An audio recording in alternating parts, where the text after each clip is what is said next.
शिव पुराण श्री रुद्र संहिता। ओम नमः शिवाय। श्री रुद्र संहिता तृतीय खंड 16वां अध्याय। तारक का स्वर्ग त्याग। ब्रह्मा जी बोले, नारद जी, सभी देवता तारकासुर के डर के कारण मारे मारे इधर उधर भटक रहे थे। इंद्र ने सभी देवताओं को मेरे पास आने की सलाह दी। सभी मेरे पास आए। सभी देवताओं ने मुझे हाथ जोड़कर प्रणाम किया और मेरी अनेकों प्रकार से स्तुति करने लगे। अपना दुख दर्द बताते हुए देवता कहने लगे, हे विधाता, हे ब्रह्मा जी, आपने ही तारकासुर को अभय का वरदान दिया है। तभी से तारक त्रिलोकों को जीतकर अभिमानी होता जा रहा है। उसने लोगों को डरा धमकाकर उन्हें अपने अधीन कर लिया है। तारक ने स्वर्ग पर भी अपना अधिकार स्थापित कर लिया है और हम सभी को स्वर्ग से निकाल दिया है। उसने इंद्र के सिंहासन पर भी अपना अधिकार कर लिया है। अब उसके आदेश से उसके असुर हमारे प्राणों के प्यासे बनकर हमें ही ढूंढ रहे हैं। तभी हम अपने प्राणों की रक्षा के लिए आपकी शरण में आए हैं। हे प्रभु, हमारे दुखों को दूर कीजिए। देवताओं के कष्टों को सुनकर मुझे बहुत दुख हुआ। मैंने उन्हें सांत्वना देते हुए कहा, मैं इस संबंध में कुछ भी नहीं कर सकता, क्योंकि तारकासुर के घोर तप से प्रसन्न होकर ही मैंने उसे अतुल्य बलशाली होने का वर प्रदान किया था, परंतु उसने मदान्ध होकर सभी देवताओं और मनुष्यों को प्रताड़ित किया है और उनकी संपत्तियों पर जबरदस्ती अपना अधिकार कर लिया है। इसलिए अब आप सभी इस बात से निश्चिंत रहिए कि एक दिन तारकासुर का विनाश अवश्य ही होगा। उसकी मृत्यु जरूर होगी, पर इस समय हम विवश हैं। इस समय तारक को मैं, विष्णु जी और शिव जी, इन तीनों में से कोई भी नहीं मार सकता, क्योंकि उसने मुझसे वर पाया है कि उसका वध शिव जी के वीर्य से उत्पन्न उनके पुत्र के द्वारा ही हो सकता है। इसलिए तुम सबको शिव जी के विवाह के पश्चात उनके पिता बनने तक प्रतीक्षा करनी ही पड़ेगी। प्रतीक्षा के अलावा अन्य कोई भी उपाय संभव नहीं है। यह सुनकर इंद्र सहित सभी देवता असमंजस में पड़ गए तथा पूछने लगे कि प्रभु महादेव जी की प्रिय पत्नी सती ने तो अपना शरीर योगाग्नि में नष्ट कर दिया है। अब वे कैसे और किससे विवाह करेंगे और यह कैसे संभव हो सकेगा। तब मैंने उन्हें बताया कि प्रजापति दक्ष की पुत्री और त्रिलोकीनाथ शिवजी की प्राणवल्लभा सती हिमालय पत्नी मैना के गर्भ से जन्म लेकर बड़ी हो गई हैं। उनका नाम पार्वती है। पार्वती ही भगवान शिव की पत्नी बनने का गौरव प्राप्त करेगी। अतः अब तुम भगवान शिव के पास जाकर उन्हें विवाह के लिए राजी करने की कोशिश करो। शिव पार्वती का पुत्र ही तुम्हें तारकासुर के भय से मुक्त करा सकता है। अतः तुम भगवान शिव से प्रार्थना करो कि वे पार्वती के साथ विवाह करने के लिए राजी हो जाएं। इस बात को अच्छे से जान लो कि शिव पुत्र ही तुम्हारा उद्धार कर सकता है। अब मैं तारकासुर को समझाता हूँ कि वह व्यर्थ में देवताओं को तंग करना बंद कर दे और उन्हें उनका भाग वापस दे दे और स्वयं भी शांति से जीवन यापन करे। यह कहकर मैंने इंद्र व अन्य देवताओं को वहां से विदा किया। तत्पश्चात मैं स्वयं तारकासुर को समझाने के लिए उसके पास गया। तारकासुर ने मुझे प्रणाम किया और मेरी स्तुति एवं वंदना करने लगा। मैंने तारकासुर से कहा, हे पुत्र तारक, मैंने तुम्हारी भक्तिभाव से की गई तपस्या से प्रसन्न होकर तुम्हें मनोवांछित वर प्रदान किए थे। वे वरदान मैंने खुशी से तुम्हारी बेहतरी के लिए दिए थे, परंतु तुम उन वरदानों का गलत उपयोग कर रहे हो। वर प्राप्त करने के उपरांत तुम अपनी सीमाओं को भूल गए हो। अनावश्यक अभिमान के नशे में चूर होकर तुम्हें यह भी याद नहीं रहा कि देवता सर्वथा पूजनीय और वंदनीय होते हैं। तुमने उन्हें भी कष्ट पहुंचाया है, साथ ही उन्हें स्वर्ग से निकालकर बेघर कर दिया है। तुम्हारे सशस्त्र सैनिक अभी भी देवताओं को मारने के लिए ढूंढ रहे हैं। तारकासुर, स्वर्ग पर सिर्फ देवताओं का ही अधिकार है। वहां से उन्हें निकालने की तुम्हारी कैसे हिम्मत हुई। स्वर्ग का राज्य छोड़कर वापस पृथ्वी पर लौट जाओ और वहीं पर शासन करो। यह मेरी आज्ञा है। तारकासुर को यह आदेश देकर मैं वहां से लौट आया। तत्पश्चात तारकासुर ने मेरी का सम्मान करते हुए स्वर्ग का राज्य छोड़ दिया। वह पृथ्वी पर आकर शोणित नामक नगर पर शासन करने लगा। मेरी आज्ञा पाकर देवताओं सहित देवेंद्र स्वर्गलोक को चले गए और पूर्व की भांति पुनः स्वर्ग का शासन करने लगे। 17वां अध्याय। कामदेव का शिव को मोहने के लिए प्रस्थान। ब्रह्मा जी बोले, नारद, स्वर्ग में सब देवता मिलकर सलाह करने लगे कि किस प्रकार से भगवान रुद्र काम से सम्मोहित हो सकते हैं। शिवजी किस प्रकार पार्वती जी का पाणिग्रहण करेंगे। यह सब सोचकर देवराज इंद्र ने कामदेव को याद किया। कामदेव तुरंत ही वहां पहुंच गए। तब इंद्र ने कामदेव से कहा, हे मित्र, मुझ पर बहुत बड़ा दुख आ गया है। उस दुख का निवारण सिर्फ तुम ही कर सकते हो। हे काम, जिस प्रकार वीर की परीक्षा रणभूमि में, स्त्रियों के कुल की परीक्षा पति के असमर्थ हो जाने पर होती है, उसी प्रकार सच्चे मित्र की परीक्षा विपत्ति काल में ही होती है। इस समय मैं भी बहुत बड़ी मुसीबत में फंसा हुआ हूँ और इस विपत्ति से आप ही मुझे बचा सकते हैं। यह कार्य देवहित के लिए है, इसमें कोई संशय नहीं है। देवराज इंद्र की बातें सुनकर कामदेव मुस्कुराए और बोले, हे देवराज, इस संसार में कौन मित्र है और कौन शत्रु, यह तो वाकई देखने की वस्तु है। इसे कहकर कोई लाभ नहीं है। देवराज, मैं आपका मित्र हूँ और आपकी सहायता करने की पूरी कोशिश अवश्य ही करूँगा। इंद्रदेव, जिसने आपके पद और राज्य को छीनकर आपको परेशान किया है, मैं उसे दंड देने के लिए आपकी हर संभव मदद अवश्य करूँगा। अतः जो कार्य मेरे योग्य है, मुझे अवश्य बताए। कामदेव के इस कथन को सुनकर इंद्रदेव बड़े प्रसन्न हुए और उनसे बोले, हे तात, मैं जो कार्य करना चाहता हूँ उसे सिर्फ आप ही पूरा कर सकते हैं। आपके अतिरिक्त कोई भी उस कार्य को करने के विषय में सोच भी नहीं सकता। तारक नाम का एक प्रसिद्ध दैत्य है। तारक ने ब्रह्माजी की घोर तपस्या करके वरदान प्राप्त किया है। तारक अजेय हो गया है। अब वह पुनर्तः निश्चिंत होकर पूरे संसार को कष्ट दे रहा है। वह धर्म का नाश करने को आतुर है। उसने सभी देवी देवताओं और ऋषि मुनियों को दुखी कर रखा है। हम देवताओं ने उससे युद्ध किया परंतु उस पर अस्त्र शस्त्रों का कोई प्रभाव नहीं पड़ा। यही नहीं, स्वयं श्रीहरि का सुदर्शन चक्र भी तारक का कुछ नहीं बिगाड़ सका। मित्र, भगवान शिव के वीर्य से उत्पन्न हुआ बालक ही तारकासुर का वध कर सकता है। अतः तुम्हें भगवान शिव के हृदय में आसक्ति पैदा करनी है। भगवान शंकर इस समय हिमालय पर्वत पर तपस्या कर रहे हैं और देवी पार्वती अपनी सखियों के साथ मिलकर महादेव जी की सेवा कर रही हैं। ऐसा करने के पीछे देवी पार्वती का उद्देश्य प्रभु शिव को पति रूप में प्राप्त करना है, परंतु भगवान शिव तो परम योगी हैं। उनका मन सदैव ही उनके वश में है। हे कामदेव, आप कुछ ऐसा उपाय करें कि भगवान शंकर के हृदय में पार्वती का निवास हो जाए और वे उन्हें अपनी प्राणवल्लभा बना उनका पानी ग्रहण कर लें। आप कुछ ऐसा कार्य करें जिससे देवताओं के सभी कष्ट दूर हो जाएं और हम सभी को तारकासुर नामक दैत्य से हमेशा के लिए छुटकारा मिल जाए। यदि कामदेव आप ऐसा करने में सफल हो जाएंगे तो हम सभी आपके सदैव आभारी रहेंगे। ब्रह्मा जी बोले, नारद, देवराज इंद्र के कथन को सुनकर कामदेव का मुख प्रसन्नता से खिल गया। तब कामदेव देवराज से कहने लगे कि मैं इस कार्य को अवश्य करूंगा। इंद्रदेव को कार्य करने का आश्वासन देकर कामदेव अपनी पत्नी रति और वसंत को अपने साथ लेकर हिमालय पर्वत पर चल दिए, जहां शिवजी तपस्या कर रहे थे। 18वां अध्याय, कामदेव का भस्म होना। ब्रह्मा जी बोले, हे मुनि नारद, कामदेव अपनी पत्नी रति और वसंत ऋतु को अपने साथ लेकर हिमालय पर्वत पर पहुंचे, जहां त्रिलोकीनाथ भगवान शिव शंकर तपस्या में मग्न बैठे थे। कामदेव ने शिवजी पर अपने बाण चलाए। इन बाणों के प्रभाव से शिवजी के हृदय में देवी पार्वती के प्रति आकर्षण होने लगा तथा उनका ध्यान तपस्या से हटने लगा। ऐसी स्थिति देख महायोगी शिव अत्यंत आश्चर्यचकित हुए और मन में सोचने लगे कि मैं क्यों अपना ध्यान एकाग्रचित नहीं कर पा रहा हूँ। मेरी तपस्या में यह कैसा विघ्न आ रहा है। अपने मन में यह सोचकर भगवान शिव इधर उधर चारों ओर देखने लगे। जब महादेव जी की दृष्टि दिशाओं पर पड़ी तो वे भी डर के मारे कांपने लगी। तभी भगवान शिव की दृष्टि सामने छिपे हुए कामदेव पर पड़ी। उस समय काम पुनः बाण छोड़ने वाले थे। उन्हें देखते ही शिवजी को बहुत क्रोध आ गया। इतने में काम ने अपना बाण छोड़ दिया, परंतु क्रोधित हुए शिवजी पर उसका कोई प्रभाव नहीं हो सका।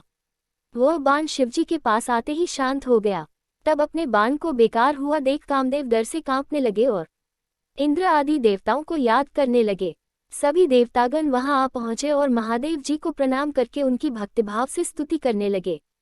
जब देवतागण उनकी स्तुति कर ही रहे थे तभी भगवान शिव के मस्तक के बीचों बीच स्थित तीसरा नेत्र खुला और उसमें से आग निकलने लगी। वह आग आकाश में ऊपर उड़ी और अगले ही पल पृथ्वी पर गिर पड़ी। फिर चारों ओर गोले में घूमने लगी। इससे पूर्व कि इंद्रदेव या अन्य देवता भगवान शिव से क्षमा याचना कर पाते, उस आग ने वहां खड़े कामदेव को जलाकर भस्म कर दिया। कामदेव के मर जाने से देवताओं को बड़ी निराशा व दुख हुआ। वे यह देखकर बड़े व्याकुल हो गए कि काम उनकी वजह से ही शिवजी के क्रोध का भागी बना। कामदेव के अग्नि में जलने का दृश्य देखकर वहां उपस्थित देवी पार्वती और उनकी सखियां भी अत्यंत भयभीत हो गईं। उनका शरीर जड़ हो गया, जैसे शरीर का खून सफेद हो गया हो। पार्वती अपनी सखियों के साथ तुरंत अपने घर की ओर चली गईं। कामदेव की पत्नी रति तो मूर्छित होकर गिर पड़ी।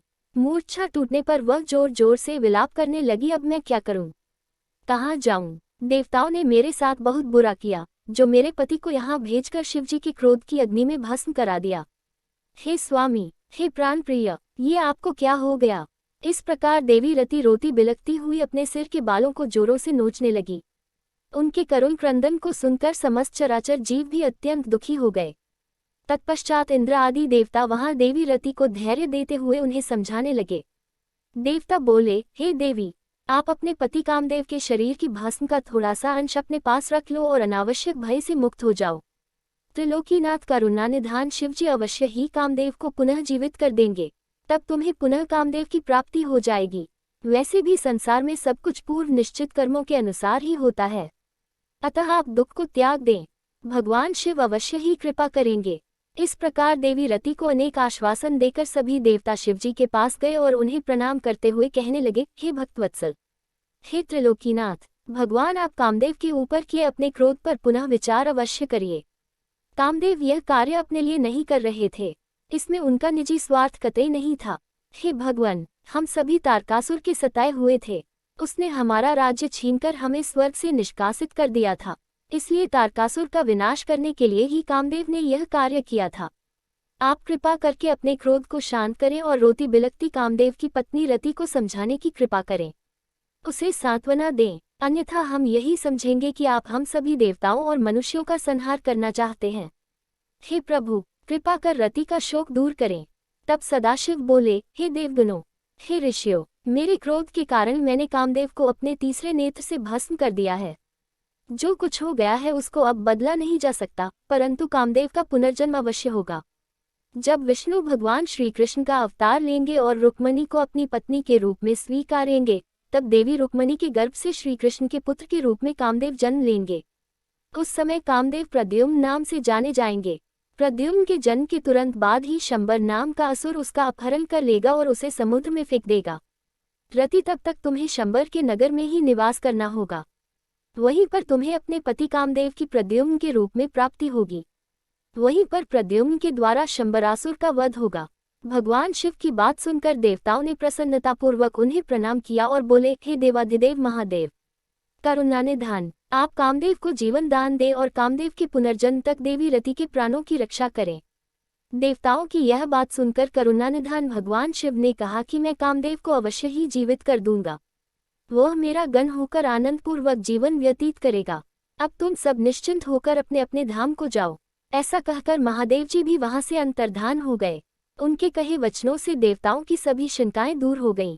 तत्पश्चात देवताओं ने कामदेव की पत्नी रति को अनेकों आश्वासन दिए और फिर अपने धाम को चले गए। देवी रति भी शिव आज्ञा के अनुसार शंबर नगर को चली गई और वहां पहुंचकर अपने प्रियतम के प्रकट होने की प्रतीक्षा करने लगी। 19वां अध्याय, शिव क्रोधाग्नि की शांति। ब्रह्मा जी बोले, हे नारद जी, जब भगवान शंकर ने अपना तीसरा नेत्र खोलकर उसकी अग्नि से कामदेव को भस्म कर दिया तो इस त्रिलोक के सभी चराचर जीव डर के मारे कांपने लगे और भयमुक्ति और महादेव जी के क्रोध को शांत कराने के लिए मेरे पास बड़ी आशा के साथ आए। उन्होंने मुझे अपने कष्टों और दुखों से अवगत कराया। तब सब कुछ जानकर मैं भगवान शंकर के पास पहुंचा। वहां पहुंचकर मैंने देखा कि भगवान शंकर का क्रोध 7वें आसमान पर था। वे भयंकर क्रोध की अग्नि में जल रहे थे। मैंने उस धधकती अग्नि को शिवजी की कृपा से अपने हाथ में पकड़ लिया और समुद्र के पास जा पहुंचा। मुझे अपने पास आया देखकर समुद्र ने पुरुष रूप धारण किया और मेरे पास आ गए और बोले, हे विधाता, हे ब्रह्मा जी, मैं आपकी क्या सेवा करूं? यह सुनकर ब्रह्मा जी कहने लगे, हे सागर, भगवान शिव शंकर ने अपने तीसरे नेत्र की अग्नि से कामदेव को भस्म कर दिया है। इस क्रोधाग्नि से पूरा संसार जलकर राख हो सकता है। इसी कारण मैं इस क्रोधाग्नि को रोककर आपके पास ले आया हूँ। हे सिंधुराज, मेरी आपसे यह विनम्र प्रार्थना है कि सृष्टि के प्रलय काल तक आप इसे अपने अंदर धारण कर लें। जब मैं आपसे इसे मुक्त करने के लिए कहूँ तभी आप इस शिव क्रोधाग्नि का त्याग करना। आपको ही इसे भोजन और जल प्रतिदिन देना होगा तथा इसे अपने पास धरोहर के रूप में सुरक्षित रखना होगा। इस प्रकार मेरे कहे अनुसार समुद्र ने क्रोधाग्नि को अपने अंदर धारण कर लिया। उसके समुद्र में प्रविष्ट होते समय पवन के साथ बड़े बड़े आग के गोलों के रूप में क्रोधाग्नि समुद्र के पास धरोहर के रूप में सुरक्षित हो गई। तत्पश्चात मैं अपने लोक वापस लौट आया। 20वां अध्याय, शिवजी के बिछोह से पार्वती का शोक। ब्रह्मा जी कहते हैं, नारद, जब भगवान शिव ने अपना तीसरा नेत्र खोलकर उसकी अग्नि से कामदेव को भस्म कर दिया तब मैंने उस क्रोधाग्नि से भयभीत देवताओं सहित सभी प्राणियों को भय से मुक्त कराने के लिए उस अग्नि को शिव की आज्ञा से पकड़ लिया और उसे लेकर मैं समुद्र तट की ओर चल पड़ा। समुद्र को उस क्रोधाग्नि को सौंपकर मैं वापस अपने धाम लौट गया। तब पूरा जगत भयमुक्त होकर पहले की भांति प्रसन्न हो गया। नारद जी ने ब्रह्मा जी से पूछा, हे दयानिधे, आप मुझे यह बताए कि कामदेव के भस्म हो जाने पर पार्वती देवी ने क्या किया? वे अपनी सखियों के साथ कहाँ गईं? हे प्रभु, कृपया मुझे इस बारे में भी बताएं। नारद जी के यह वचन सुनकर ब्रह्मा जी बोले, भगवान शंकर के तीसरे नेत्र से उत्पन्न अग्नि ने जब कामदेव को जलाकर भस्म कर दिया तब पूरा आकाश गूंजने लगा। यह दृश्य देखकर देवी पार्वती और उनकी सखियां डरकर अपने घर को चली गईं। वहां पहुंचकर पार्वती जी ने सारा हाल अपने माता पिता को बताया, जिसे सुनकर उन्हें बड़ा आश्चर्य हुआ। अपनी पुत्री को विह्वल देखकर हिमालय को बहुत दुख हुआ। हिमालय ने पार्वती के आंसुओं को पोंछकर कहा, पार्वती, डरो मत और रो मत। तब हिमालय ने अपनी पुत्री को अनेकों प्रकार से सांत्वना दी। कामदेव को भस्म करने के उपरांत शिवजी वहां से अंतर्धान हो गए। तब शिवजी को वहां न पाकर पार्वती अत्यंत व्याकुल हो गईं। उनकी नींद और चैन जाते रहे। वे दुखी और बेचैन रहने लगीं। उन्हें कहीं भी सुख शांति का अनुभव नहीं होता था। तब उन्हें अपने रूप के प्रति भी शंका होती थी। पार्वती सोचती कि क्यों मैंने अपनी सखियों द्वारा समझाने पर भी कभी ध्यान नहीं दिया। देवी पार्वती सोते जागते, खाते पीते, नहाते धोते, चलते फिरते और अपनी सखियों के साथ होते हुए भी सिर्फ महादेव जी का ही ध्यान और चिंतन करती थी। इस प्रकार उनका मन शिवजी के बिछोह की वेदना सहन नहीं कर पा रहा था। वे शारीरिक रूप से अपने पिता के घर और हृदय से भगवान शंकर के पास रहती थीं। शोक में डूबी पार्वती बार बार मूर्छित हो जाती थीं। इससे गिरिराज, हिमालय और उनकी पत्नी मैना बहुत दुखी रहती थीं। वे पार्वती को समझाने की बहुत कोशिश करते थे, परंतु पार्वती का ध्यान शिवजी की ओर से जरा भी नहीं हटता था। हे देवर्षि नारद, एक दिन देवराज इंद्र की इच्छा से आप घूमते हुए हिमालय पर्वत पर आए। तब शैलराज हिमालय ने आपका बहुत आदर सत्कार किया और आपका कुशल मंगल पूछा। आपको उत्तम आसन पर बिठाकर हिमालय ने सारा वृतांत सुनाया।